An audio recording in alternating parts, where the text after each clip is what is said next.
good evening, Shubh Sondha, and we have a very special guest with us this evening. She has chased Romanesque frescoes and paintings all over Europe, and she has lived for a long time in a convent. She has hitchhiked to Barcelona from Paris, and she is inspired by modern India as well as the Byzantine Empire.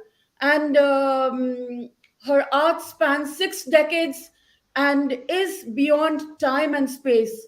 She is the one and only, the legendary, the celebrated, the iconic, and the iconoclastic Anjolie Ela Menon.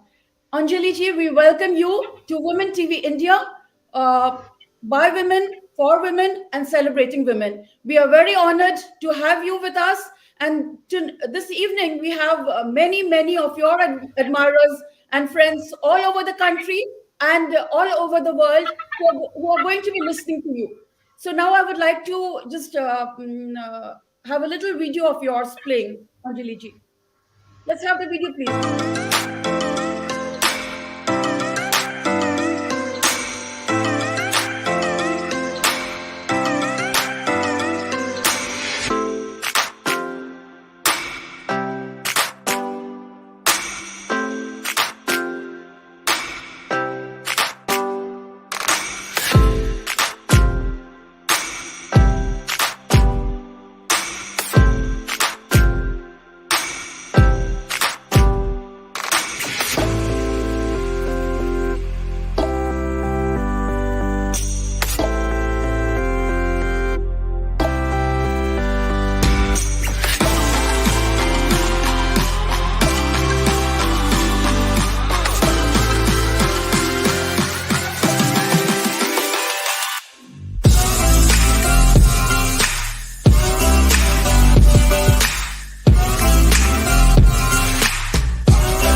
So, Anjali ji, we are very honored to have you with us this evening.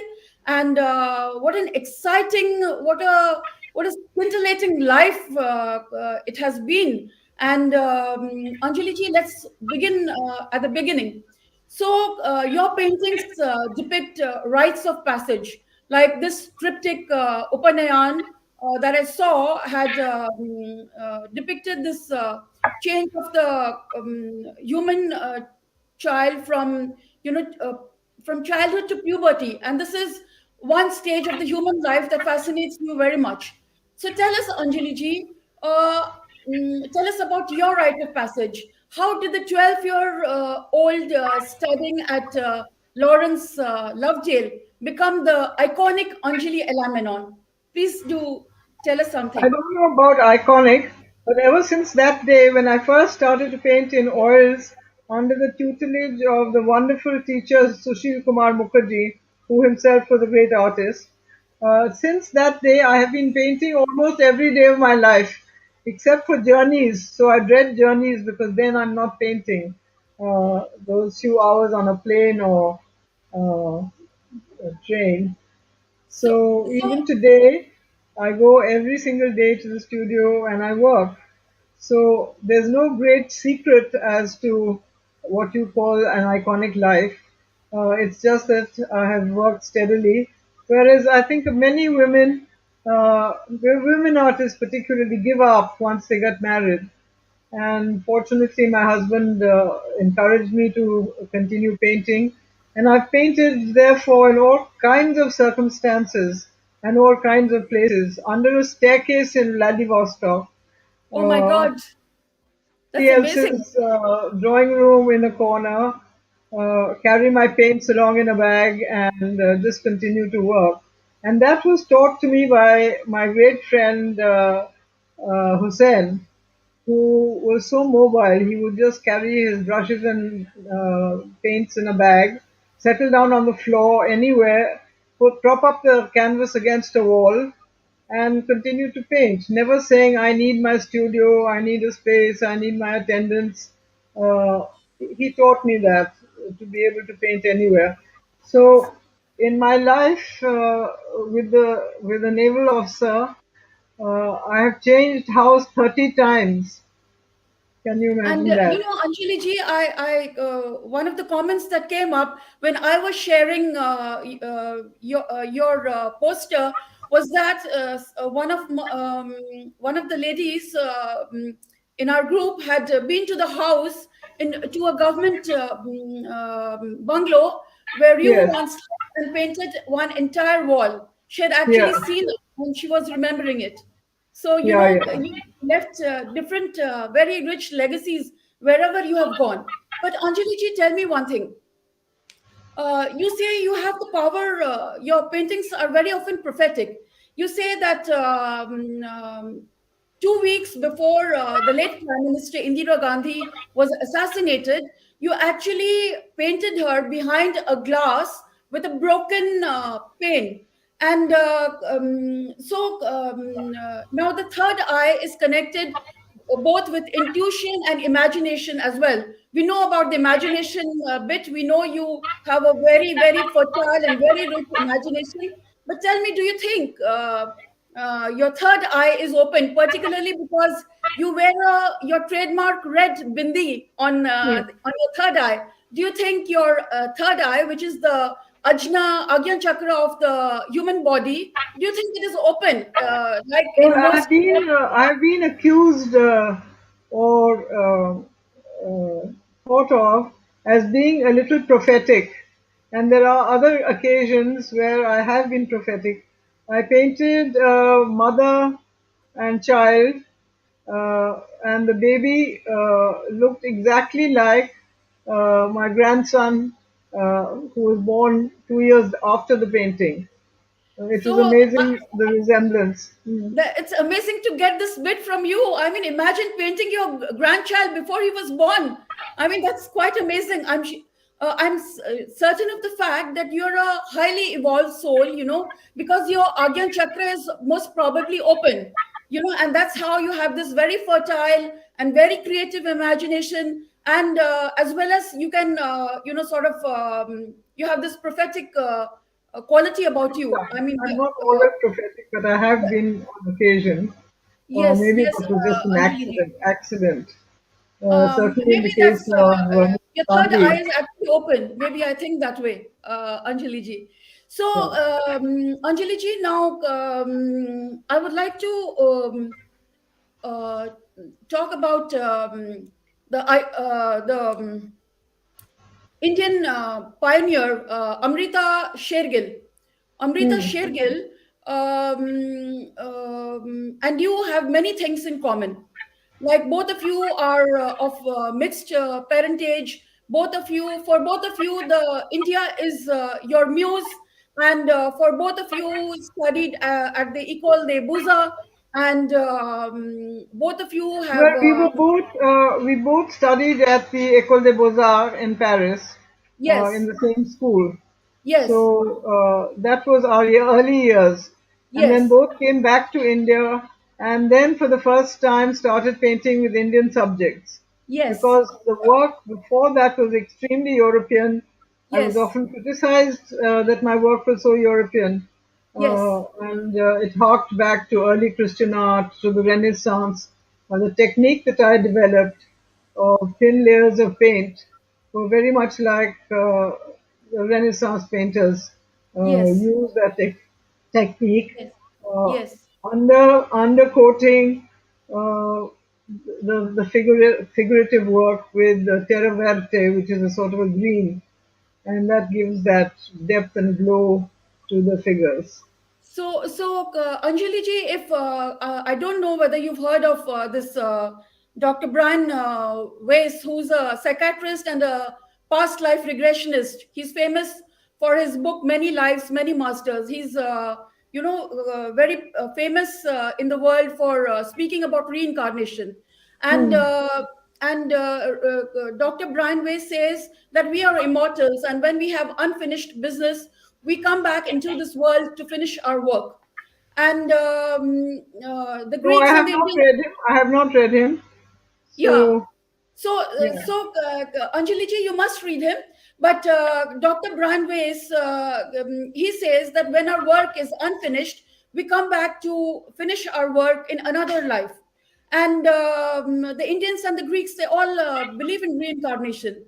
Now, if Dr. Brian Weiss saw how much similarity you had with Amrita Shergill, I mean, she was a pioneer in Indian art, and you are an art icon, and so many familiar things in between both of you. He would say that you are the reincarnation of Amrita Shergill. What would you have to say to that? No, no, no. That's really putting me too high.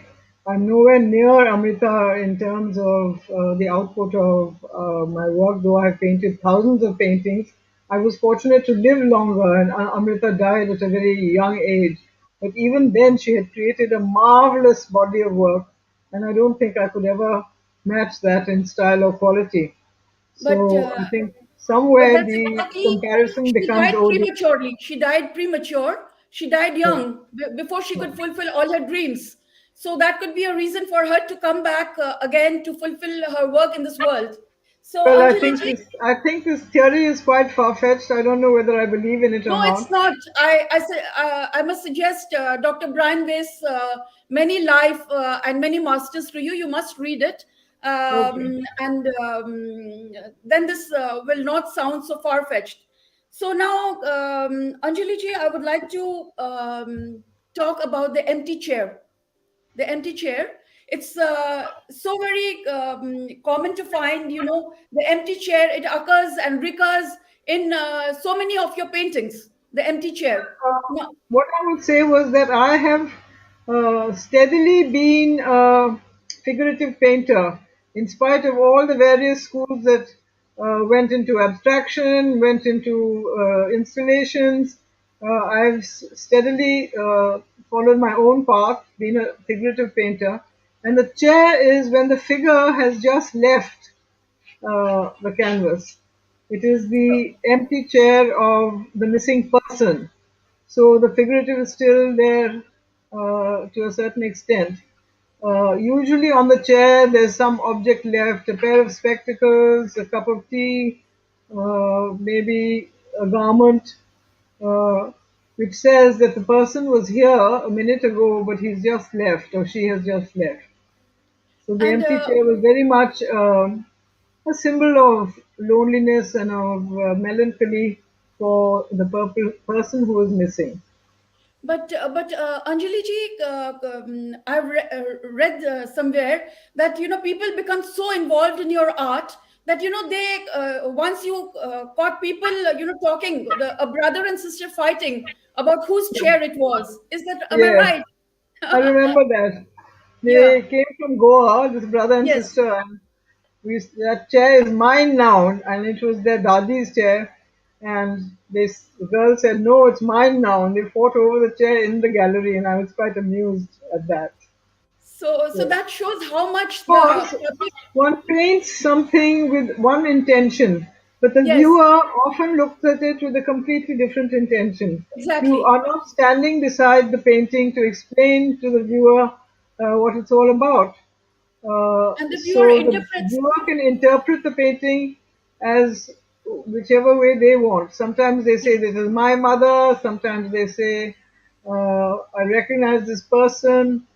Uh, I know that Camellia Punjabi of the Taj bought a painting on which this woman is sitting very alone on a chair. And she says, "I want that painting. I want to buy it because that's me." She was convinced that that was her. Uh, So Anjali ji, it's amazing. I mean, people, feel sort of feeling at one with your paintings. Identifying with your paintings. That's what a great artist is all about. Create a well, great art is all I about. like that. I like people to be able to identify with my work because Yes, there's a that's lot of work out there these days which is not identifiable at all. the painter has one intention. I say this a lot to young painters that if you are trying to depict something in paint, it must explain itself. You're not standing there to explain what it's about. And especially symbolic painting. What are these symbols about? What does it stand for? As you are asking, what does a chair stand for? Everyone doesn't know. So Anjali ji, I would like they say. I think yesterday was the International Day of Happiness, and Hmm. yesterday or day before, and one of my friends just sent me this quote that a rich life has nothing to do with money. And Anjali ji, you've lived a rich life without money. I think you have sort of hitchhiked in Europe on a shoestring budget. You've lived Yes, on oranges very, and very poor. The yeah, truck drivers who used to pick us up, I traveled with my friend Shama Zaidi, yes, who has been, you must know about Shama, who's been uh, Sham Benekal's scriptwriter all these years, a brilliant yes. woman. But the two of us hitchhiked all over Europe, including in Spain, where there are hardly any cars. And uh, we really were very, very poor. So the truck drivers who used to give us a lift would often stand us to a lunch or dinner because they saw that we were eating a dry crust of bread with a little bit of dried cheese, and that's all we had. So we stayed in the youth hostels, which only cost 1 franc a night. And So but we had a Anjali ji, wonderful time, wonderful experience. Yeah, we so stayed in amazing. Greece, in Sparta, in an old woman's house down in Sparta, and she used to feed us with spinach and oranges, which she grew abundantly. So So Anjali ji, there was we have had poverty, and being married to a young naval officer was equally difficult. We didn't have much money, but we had a very good life, and I'm blessed with a wonderful family and a so. family life that has run alongside my career as an artist. That's simply amazing, Anjali ji. And did you have a lot of fun getting sozzled on the uza that the nuns prepared in the convent? I believe, they gave you bottles of it, and you sort of were drunk on the uza, the uzo, I think, No, the in that's Greece. when we stayed in the convent in Barcelona, Yes. and they were very strict. We had to be back at 9 o'clock, but that was the cheapest place to stay. And but I'm very lucky that I went to Lawrence School, Lovedale, which was a co-ed school and it was not a convent. And we had utter freedom, and I was able to excel in sports and other activities as well. So it was a very military school. So the art school, the So art center used to be a kind of oasis. So, Anjali ji, it's simply amazing having you with us, and you're looking absolutely gorgeous. Like you are like wine, which gets better with age. Oh, And this thank is, you so much. I think, Thank you. this is something that every human looks forward to, getting better with age. This is not all of us can do it. But Anjali No, I ji, was actually saying to my husband, who's a yeah, handsome man, and please, I said, please, it's very lucky that men look better and better as they grow older, and women get aged. no, you are an So, example of a woman's beauty growing with age. So now that we are talking of women, Anjali ji, I would like to come to your Divine Mother series. And you have always propounded the gender equality, and I think your Divine Mother series is amazing. And you really appreciate the strong role of the mother in our mythology, whether it is the Virgin Mary or it is Maya. And you think that the Indian women are sort of very empowered in the sense that they believe in sacrifice and fertility, and for them and for the Indian women, they provide and they nurture, which according to you is very important because for the balance of the universe. yes, But Anjali ji, absolutely. But I yeah, must say that Anjali a ji, lot of people ask me whether I have been disadvantaged as a woman painter. And my joking reply is yes, I lacked a wife. because all my male colleagues, they have a wife fussing over them, bringing them cups of tea, and generally promoting their art. They are like PR ladies, whereas I have a husband whom I also have to take care of. No, but Anjali ji, your husband has also been cooperative. He has sort of given you your space, and Yes, that is absolutely. how you have been able to become such a great painter. This I must say about him, that Well, his contribution to. another joke is that they said, "Does he appreciate your paintings?" And I said, he reacts the same way to a good souffle and a good painting. So Anjali ji, now I would like to say something that, ironically, women in India have a very bad fate. Women are women's greatest enemies in India.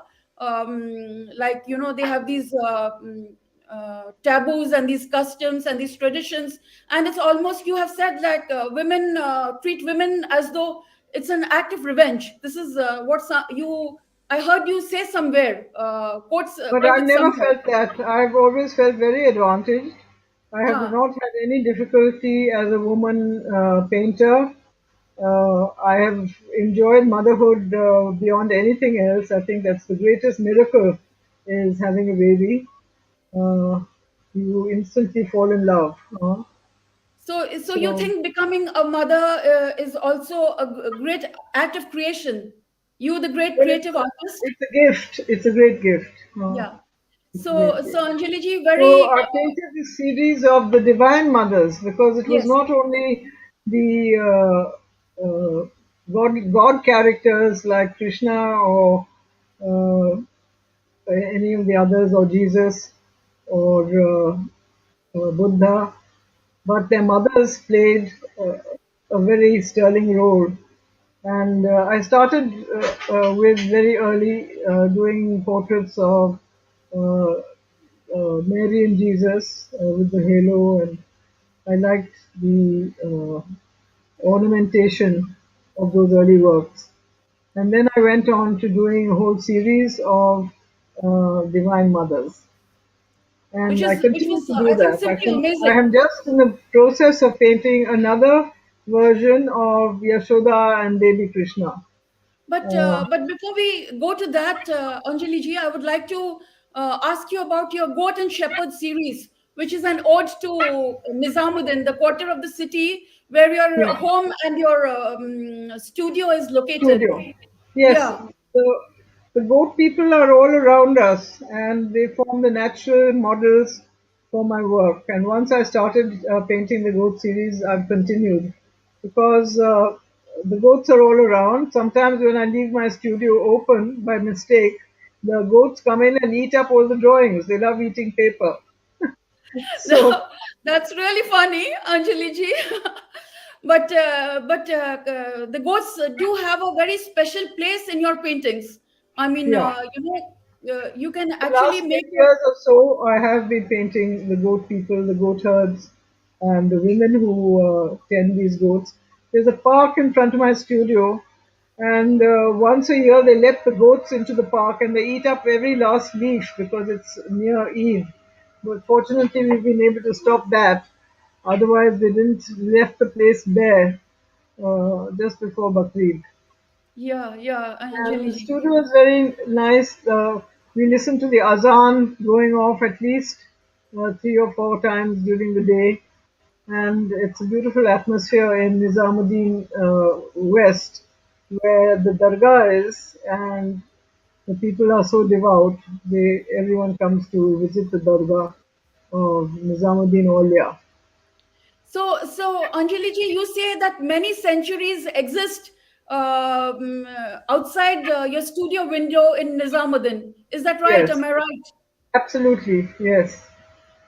So, We have all uh, the old wallas coming still.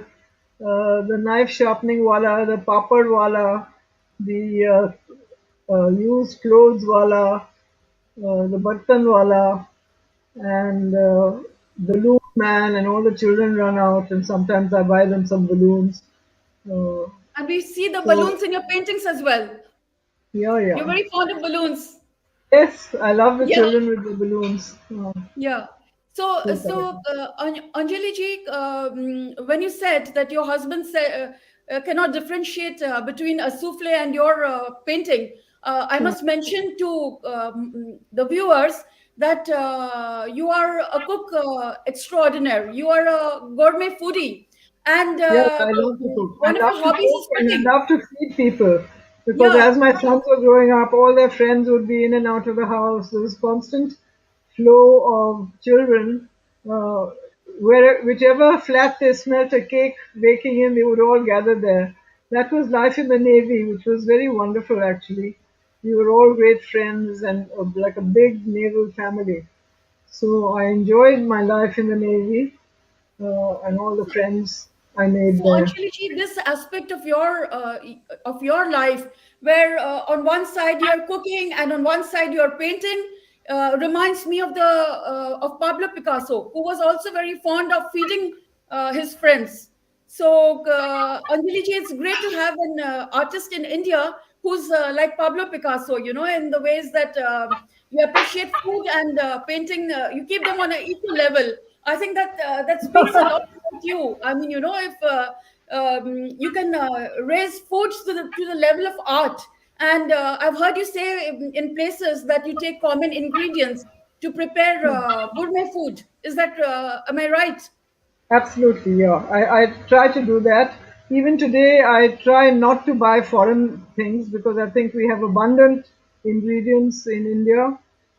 It sometimes leads to fusion food, but I think it's quite unnecessary to buy all those very expensive imported items to produce a good table.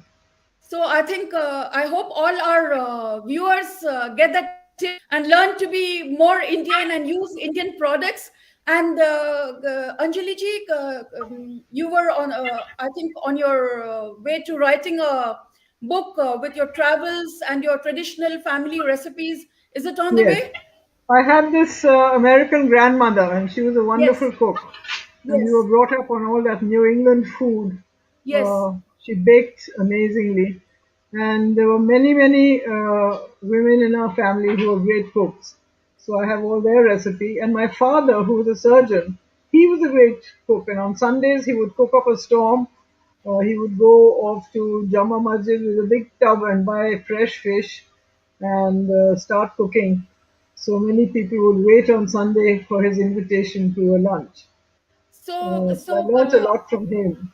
So Anjali ji, you have a American grandmother, you have a Bengali father, you have a, Menon husband, and you have Parsis and Sikhs in your family, and I think Both my daughters-in-law, Punjabis. Punjabi. Oh, So we have very that's mixed quite food. We have mixed opinions. yeah. Everyone follows their own path of religion.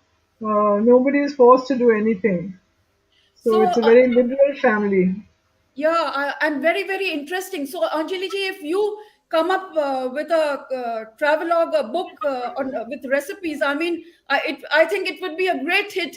We would have be having every man and woman going to pick it up. So, you better finish it off fast. And Yeah, Anjali ji, would you like the to? script is nearly ready. I'm Yeah, just talking with the publisher. yeah. Yeah. Please get it done soon. We are all dying to pick up our copies. And Anjali ji, would you like to give a cooking tip to all the viewers who are watching you? Well, we like to sit down to having food, and my husband hates to have a buffet. So just 6 or 8 people to a sit down 3 course meal. Quite often, one dish will be from Bengal, one dish from Kerala, and one Western dish from my grandmother. So it's a mixed menu. I So, like that. Anjali ji, we have this dancing girl of Mohenjo-daro, you know, the Yes. yes, the dancing girl of Mohenjo-daro, which is so reminiscent of the Indus Valley civilization.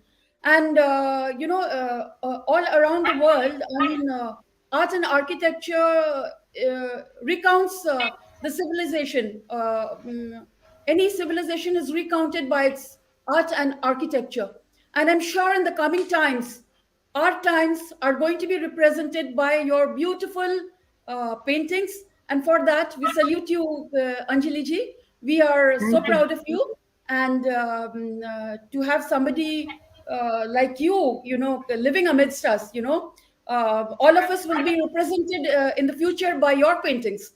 And Anjali ji, I would, since you've done this Divine Mother series, where you've depicted divine mothers, I would like you to give a message to the women all around, the women who are watching you, because we are in the month of the, International Women's Day was on March 8th. So we are in that particular month, and you are a perfect picture of empowerment. So, what message would you like to give all other women who are watching you this evening? Well, I think I would say that the lucky women are the ones who can stay at home and enjoy their homes, enjoy the children growing up. I think the men miss out on a lot because that the joy of little kids growing up, every moment of their lives is so enchanting. So I would say it's happiness to be at home, but to all the women who go out there and work, they are truly brave, and I admire them. I really value their contribution to society and to life because they not only do a job outside, but they come home and they look after the home as well. So I'm in awe of such women, and there are millions of them out there.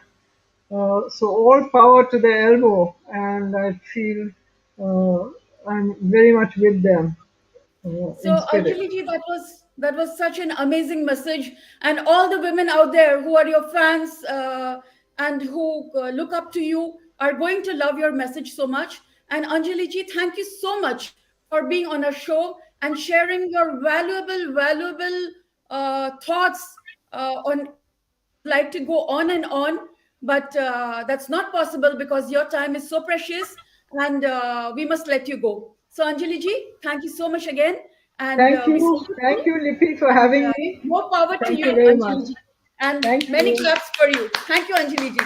Thank you, Anjali ji.